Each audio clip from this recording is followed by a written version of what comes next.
নমস্কার বন্ধুরা, সবাই কেমন আছো? আজকে ষষ্ঠী, তো সবাইকে জানাই মহাষষ্ঠীর অনেক অনেক শুভেচ্ছা।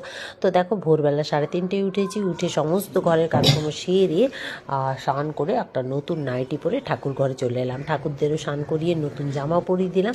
পরিয়ে এদিকে দেখো ঠাকুরের সব কিছু গুছিয়ে নিলাম। আমার ঘরের পুজো দেওয়াও হয়ে গেছে।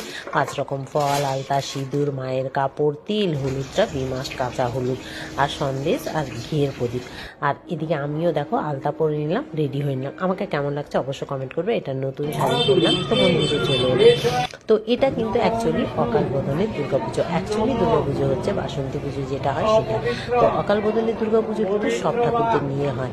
তো এতে কাঁচা হলুদ তেলটা ভালো লাগে, যেহেতু বসন্ত পঞ্চমী সরস্বতী পুজো, তো সরস্বতী পুজোটাও বাচ্চাদের করতে হয়, সরস্বতী পুজোটাও বাচ্চাদের জন্যই হয়। তো সেজন্য এখানে কাঁচা হলুদ আর তেলটা লাগিয়ে আসতে ষষ্ঠী পুজো। তো ষষ্ঠী পুজো হচ্ছে মায়েরা করে সন্তানদের জন্য।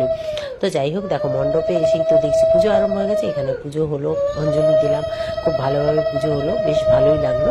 আর ঘরে এসে ছেলেদেরও ফোঁটা দিয়ে দিলাম, ছেলেদের আশীর্বাদ করলাম, নিজের আঁচল দিয়ে আশীর্বাদ করে তারপর ওদের মিষ্টি মুখ করিয়ে আমি আজকে ষষ্ঠী পুজোটা সম্পূর্ণ করলাম। তোমাদের কেমন লাগলো ভিডিওটা অবশ্য কমেন্ট করবে, ভালো লাগলে লাইক শেয়ার করো, পেজটাকে ফলো করো। তোমাদের কাদের কাদের এই পুজো আছে